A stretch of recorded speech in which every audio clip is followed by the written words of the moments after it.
గతంలో ఎన్నడూ లేని విధంగా మూలధన వ్యయం గురించి ఎక్కువ చర్చ జరుగుతోంది అధ్యక్ష. మూలధనం వ్యయం అంటే ఏమిటనేది సామాన్యుడి భాషలో చెప్పాలంటే ఒక రైతు భూమిని కొనడం మూలధన వ్యయం, ఆ భూమిని సాగు చేసుకోవడానికి అవసరమైన బావి తవ్వడం, బోర వేయడం మూలధన వ్యయం. ఇలా ఆ రైతు పెట్టిన ఆ మూలధన వ్యయం వలన అతని పొలంలో పంటలు పండుతాయి, ఆదాయం వస్తుంది. అలాగే ప్రభుత్వానికి మూలధన వ్యయం ఉంటుంది. సాగునీటి ప్రాజెక్టులు, మౌలిక సదుపాయాల వంటి వాటిపై ఖర్చు చేస్తే అవి తిరిగి ఆదాయాన్ని కల్పిస్తాయి. ఇదే నిజమైన మూలధన వ్యయం లక్ష్యం. ఒక ఉదాహరణ అధ్యక్ష, 1600 కోట్ల రూపాయలను ఖర్చు పెట్టి కట్టిన పట్టిసీమ ప్రాజెక్టు ఈ రాష్ట్ర రైతాంగానికి 5 ఏళ్లలో 44,000 కోట్ల రూపాయలను సంపాదించే అవకాశాన్ని కల్పించింది. ఇది నిజమైన మూలధన వ్యయం, ప్రజలకు ఉపయోగపడే మూలధన వ్యయం. అందుకే మా ప్రభుత్వం దీనికి ఎక్కువ ప్రాధాన్యతనిస్తోంది. 100 కోట్లతో సముద్ర తీరాన ప్యాలెస్లు కట్టుకోవడం, సర్వే రాళ్లపై బొమ్మలకే 650 కోట్ల రూపాయలు తగలేయడం ప్రజలకు ఉపయోగపడే మూలధన వ్యయం కాదు. ఇలాంటివి క్యాపిటల్ ఎక్స్పెండిచర్లా కనిపించే పర్సనల్ ఎక్స్పెండిచర్. ఇది గత ప్రభుత్వ నిర్వాహకం. హంద్రీనీవా లాంటి ప్రాజెక్టులపై మా ప్రభుత్వం డబ్బులు ఖర్చు పెట్టడం మూలధన వ్యయం. ఇది నాటి పాలకులు ఖర్చు పెట్టిన విధానానికి, నేటి పాలకులు ఖర్చు పెడుతున్న విధానానికి ఉన్న వ్యత్యాసం. అదే రూపాయిని ఎవరు ఎలా ఖర్చు పెడుతున్నారనడానికి ఇదే ఉదాహరణ. తక్కువ ఆదాయ వనరులున్న ప్రస్తుత పరిస్థితుల్లో పెద్ద క్యాపిటల్ ఎక్స్పెండిచర్ ప్రాజెక్టులు చేపట్టడానికి వచ్చే ఇబ్బందులను అధిగమించడానికి ప్రణాళికలు రూపొందించాం. ప్రైవేట్ పబ్లిక్ భాగస్వామ్యంతో కొత్త అభివృద్ధి పనులు చేపట్టేందుకు ప్రోత్సాహకంగా ప్రాజెక్టు వ్యయంలో 20% వరకు వైబిలిటీ గ్యాప్ ఫండింగ్ కోసం ఓ వినూత్న పథకాన్ని ప్రవేశపెడుతున్నామని ప్రకటిస్తున్నాం. దీనికోసం 2,000 కోట్ల రూపాయల కార్పస్ ఫండ్ను ప్రతిపాదిస్తున్నాం. Real time governance. గత ప్రభుత్వ హయాంలో పారదర్శక మరియు పాలనా సౌలభ్యం కొరబడ్డాయి. గూగుల్, టీసీఎస్, మెటా తదితర సంస్థలతో మా ప్రభుత్వం అవగాహన ఒప్పందాలు కుదుర్చుకుంది. ఆరోగ్య సంరక్షణతో పాటు వివిధ రంగాలలో కృత్రిమ మేధస్సు వినియోగాన్ని వేగవంతం చేయడానికి గూగుల్ సంస్థతో కుదుర్చుకున్న అవగాహన ఒప్పందం రాష్ట్రంలో స్టార్టప్ వ్యవస్థకు మద్దతునిస్తుంది. మెటాతో కుదుర్చుకున్న అవగాహన ఒప్పందం ద్వారా 159 సేవలతో వాట్సాప్ గవర్నెన్స్ను ప్రారంభించడం జరిగింది. వాట్సాప్ గవర్నెన్స్తో వీలైనన్ని ఎక్కువ పౌర సేవలను అనుసంధానం చేసేందుకు మా ప్రభుత్వం ప్రయత్నిస్తోంది. మరో ముఖ్యమైన విషయం అధ్యక్ష, తెలుగు భాషాభివృద్ధి. ఆంధ్ర భోజుడుగా ప్రస్తుతించబడినటువంటి శ్రీ కృష్ణదేవరాయల వారి అమూల్యమైన పలుకుల్ని గుర్తు చేసుకుందాం. తెలుగుదేలయన్న దేశంబు తెలుగేను, తెలుగు వల్లభుండ తెలుగుకొండ, ఎల్ల నృపులు గొలవ ఎరుగవే బాసాడి, దేశ భాషలందు తెలుగు లెస్స. గౌరవనీయులైన ముఖ్యమంత్రి గారి మార్గదర్శకంలో వచ్చే ఆర్థిక సంవత్సరంలో వినూత్న ఆలోచనలతో మా ప్రభుత్వం ముందుకు అడుగేస్తుంది. శతాబ్దాల నాటి గొప్ప సాహితీ సాంప్రదాయాన్ని కలిగిన ప్రాచీన తెలుగు భాష ఒకటి. భారతీయ సంస్కృతి, సాహిత్యం మరియు కళలకు తమ రచనల ద్వారా పలువురు తెలుగు కవులు, రచయితలు మరియు పండితులు చేసిన సేవ ఎలాంటిది. మన రాష్ట్ర సంస్కృతి వారసత్వాన్ని కాపాడటంలో మరియు ప్రచారం చేయడంలో తెలుగు భాషకున్న ప్రాముఖ్యతను మా ప్రభుత్వం గుర్తించింది. తెలుగు భాష అభివృద్ధి మరియు ప్రచారం కోసం 10 కోట్ల రూపాయల కేటాయింపును ప్రతిపాదిస్తున్నాను. నవోదయం. అక్రమ మద్యం ఉత్పత్తిని నిర్మూలించడం కోసం 2016 సంవత్సరంలో అమలుపరచబడినటువంటి నవోదయం కార్యక్రమం విజయవంతమైంది.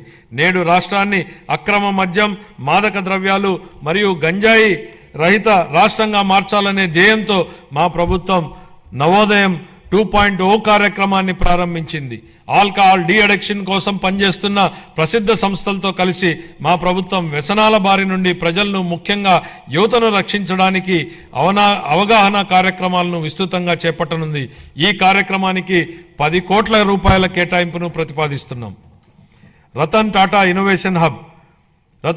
ఇన్నోవేషన్ హబ్ను మా ప్రభుత్వం అమరావతిలో ఏర్పాటు చేయనుంది.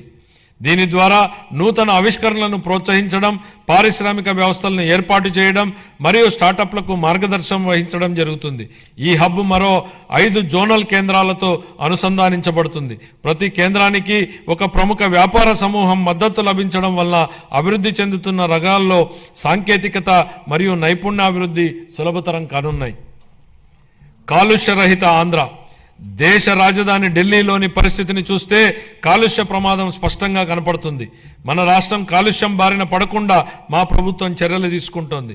హరిత శక్తిని ప్రోత్సహించి మరియు రాష్ట్రంలో పచ్చదనాన్ని 50% పెంచడానికి ద్వారా మా ప్రభుత్వం కృషి చేస్తోంది.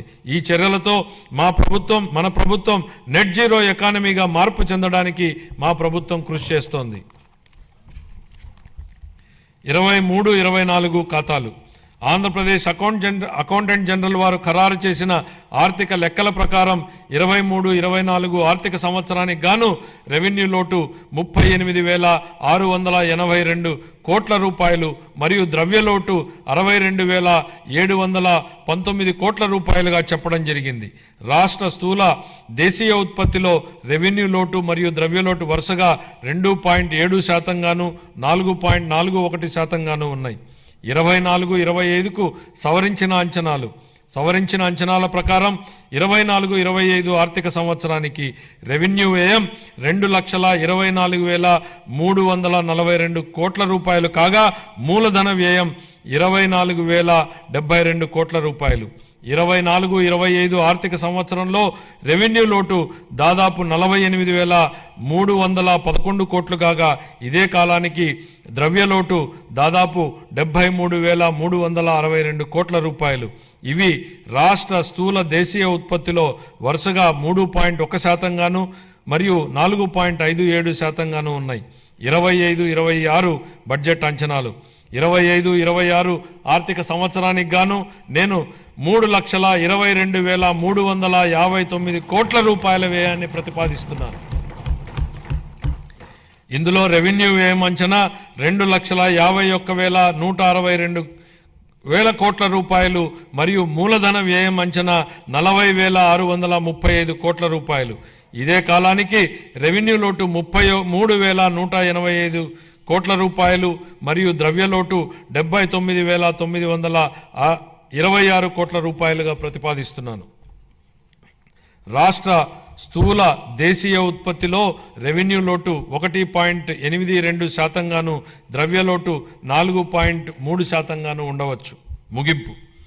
గౌరవనీయ ముఖ్యమంత్రి శ్రీ నారా చంద్రబాబు నాయుడు గారి నాయకత్వంలో మన రాష్ట్రం ఆరోగ్యవంతమైన, సుసంపన్నమైన మరియు సంతోషకరమైన సమాజ నిర్మాణ దిశగా నూతన శకానికి నాంది పలుకుతోంది. హెల్తీ, వెల్తీ, హ్యాపీ స్టేట్ మా లక్ష్యం. స్వర్ణాంధ్ర 2047 ఎంతో ఆశావహం. ఇది కష్టతరమైనప్పటికీ సాధ్యమే.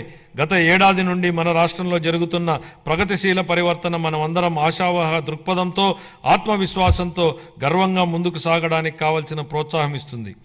1944లో సుభాష్ చంద్రబోస్ గారు భారత జాతీయ సైన్య సభ్యులతో ఇలా అన్నారు: నాకు రక్తాన్ని ఇవ్వండి, నేను మీకు స్వాతంత్రాన్ని ఇస్తాను. దేశ స్వాతంత్ర సాధనకు ఈ పిలుపు స్ఫూర్తినిచ్చింది. గొప్ప నాయకులు క్లిష్ట సమయాలలో తమ ప్రజలను ఉత్తేజపరిచి ప్రజల ఉజ్వల భవిష్యత్తు వైపుకు నడిపిస్తారు.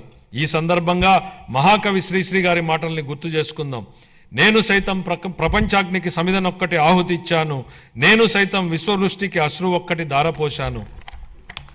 ఈ స్ఫూర్తితో గౌరవ ముఖ్యమంత్రి శ్రీ నారా చంద్రబాబు నాయుడు గారి నాయకత్వంలో నేను, మీరు, మనమందరం మనవంతు తోడ్పాటు అందించి స్వర్ణాంధ్ర ప్రదేశ్ లక్ష్య సాధనను సాకారం చేసుకుందాం. ఈ మాటలతో ఇప్పుడు మన రాష్ట్ర బడ్జెట్ను గౌరవ సభ ఆమోదం కోసం ప్రతిపాదిస్తున్నాను. జై ఆంధ్రప్రదేశ్, జై హింద్.